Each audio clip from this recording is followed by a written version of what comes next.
Good evening, ladies and gentlemen. Welcome to your favorite English bulletin, the news. We are broadcasting live from 33 studios here in Lomé.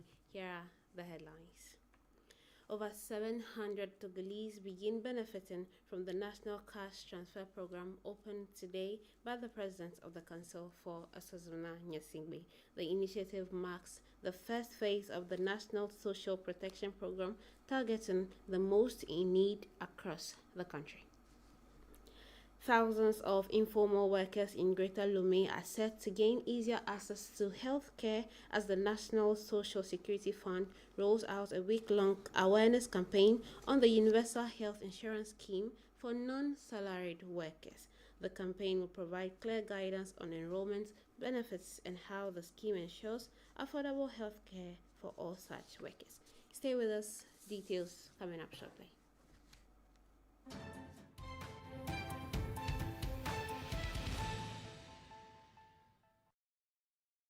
It is always a pleasure to have you join us. The Council of Ministers met this Wednesday at the former Presidential Palace under the chairmanship of the President of the Council for Asazuna Nyasingbe. The session highlights the executive's determination to maintain a steady pace of reforms aimed at improving state performance and responding to the expectations of the population. In the following report, Ahoefa Nuchugan brings us the key decisions taken at the meeting. At its latest meeting, the Council of Ministers adopted the amended Finance Bill for the 2025 fiscal year. This crucial test for public finance management allows the government to adjust revenues and expenditures during the year in order to better reflect current economic realities.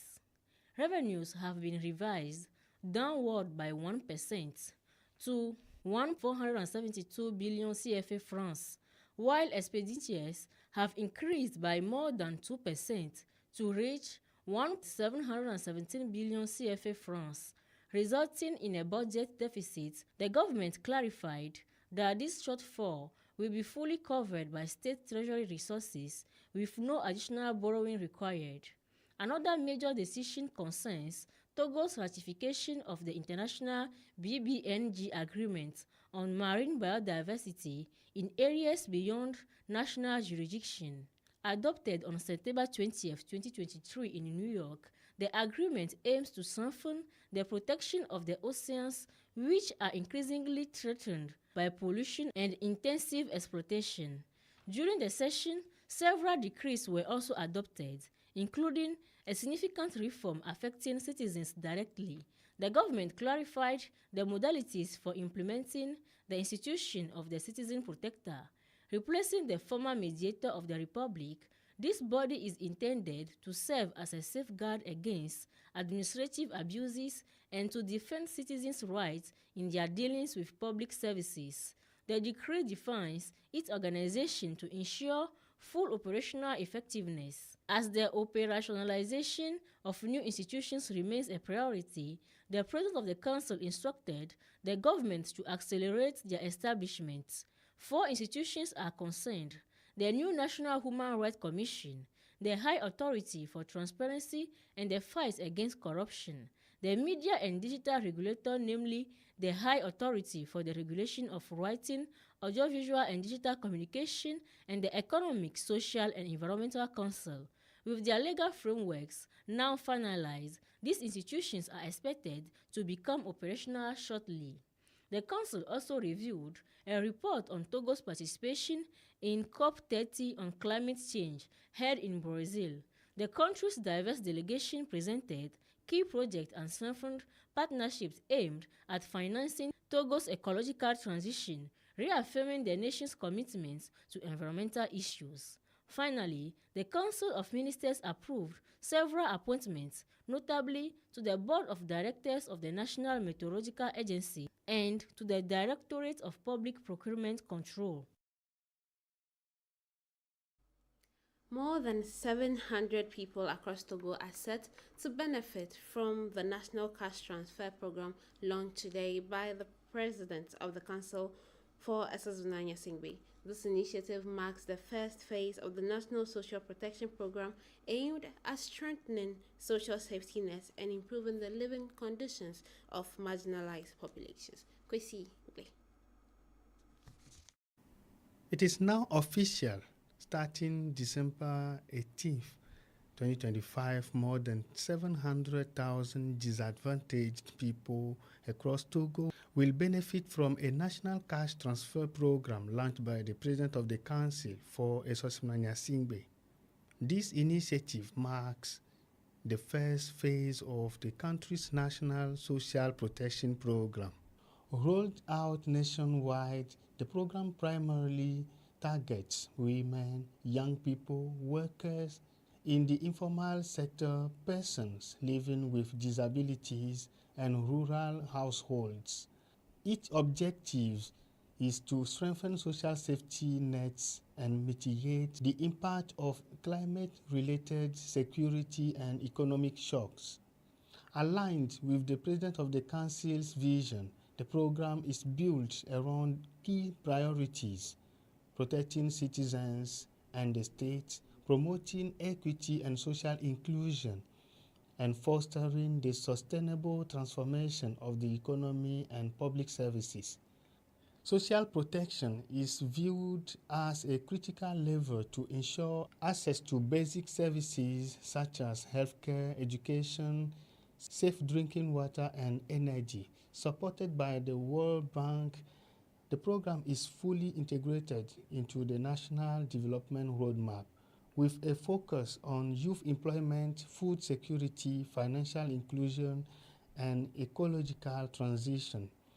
Details regarding eligibility criteria, benefit amounts, and distribution mechanism will be announced during the official launch ceremony scheduled for the 18th of December.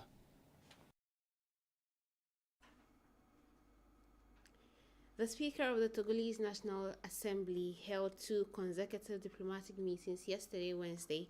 He first received the Libyan ambassador to Togo, Sila Mohammed, followed by the Chargé d'Affaires of the Moroccan Embassy, Hamid Mekino. Discussions focused on strengthening parliamentary cooperation and Togo's role within the SAB region. Our Shugan brings us more in this report.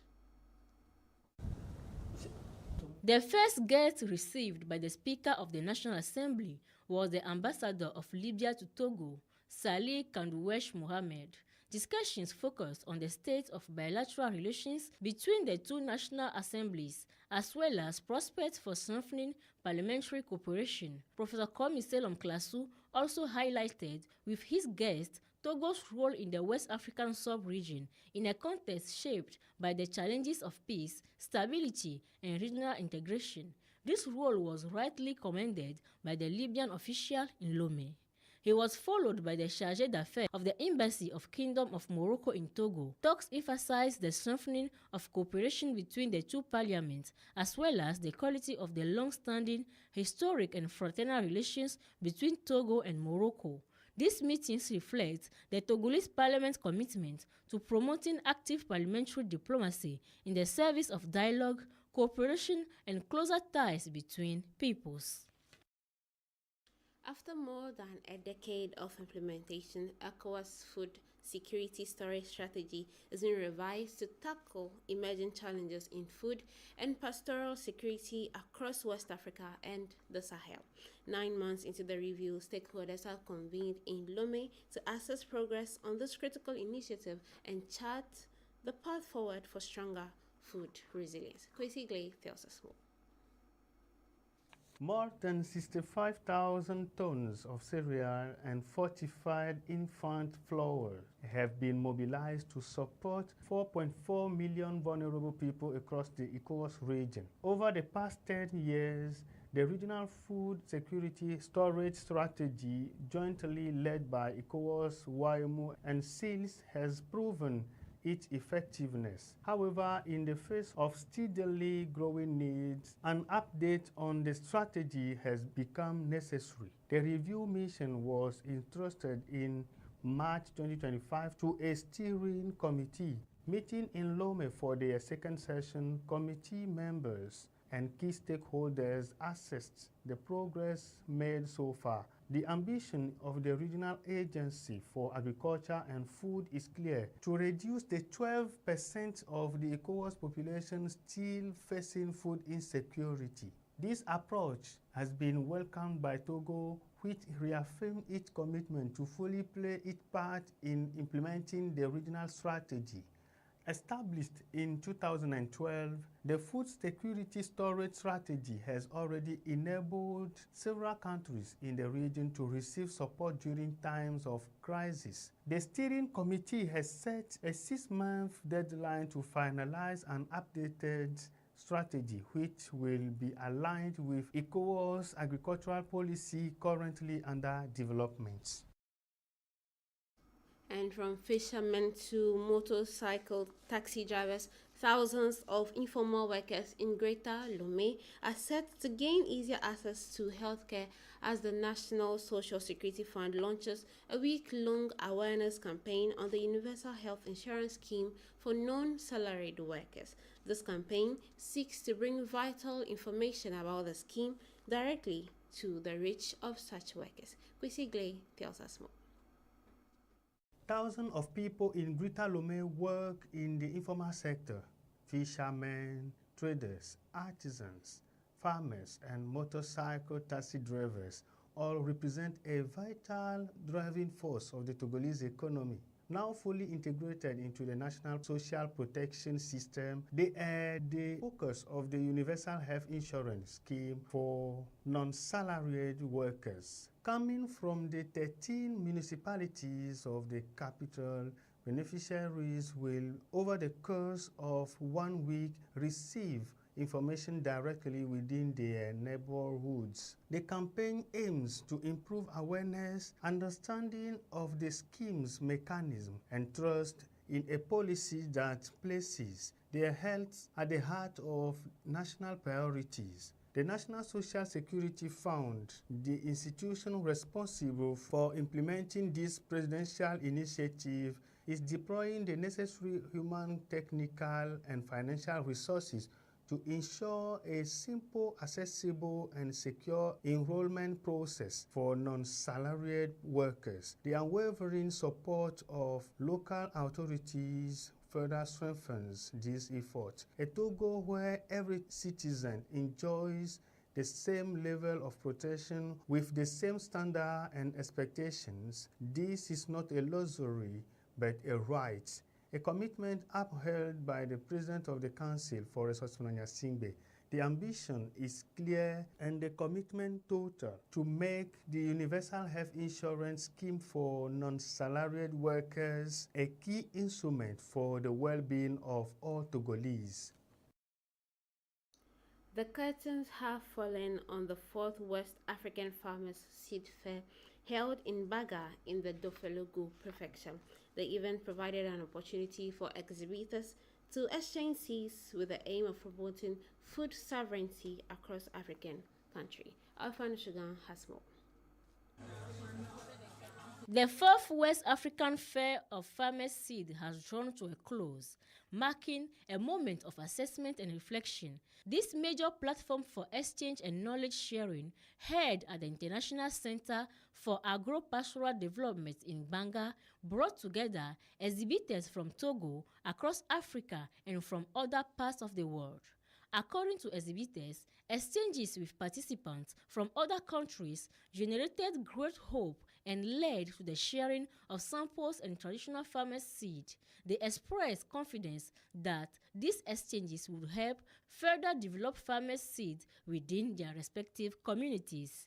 Many also noted the opportunity to discover seed varieties that are either unavailable or scarce in their home countries, while also comparing similar varieties used by local farmers. The fair was initiated by the West African Committee for Farmers' Seed. Its focal point expressed satisfaction with the overall organization, noting that all activities proceeded as planned. The next edition of this fair is scheduled to take place in Ghana in 2027. For that upcoming event, the West African Committee for Farmers Seeds plans to place a special emphasis on animal genetic resources and livestock seeds. That brings us to the end of today's edition. Thanks to my wonderful team and to you, cherished viewers, for watching. Stay tuned to our channel for more updates, and remember that greater is He that is in you than he that is in the world. Have a wonderful evening. See you next time. Goodbye.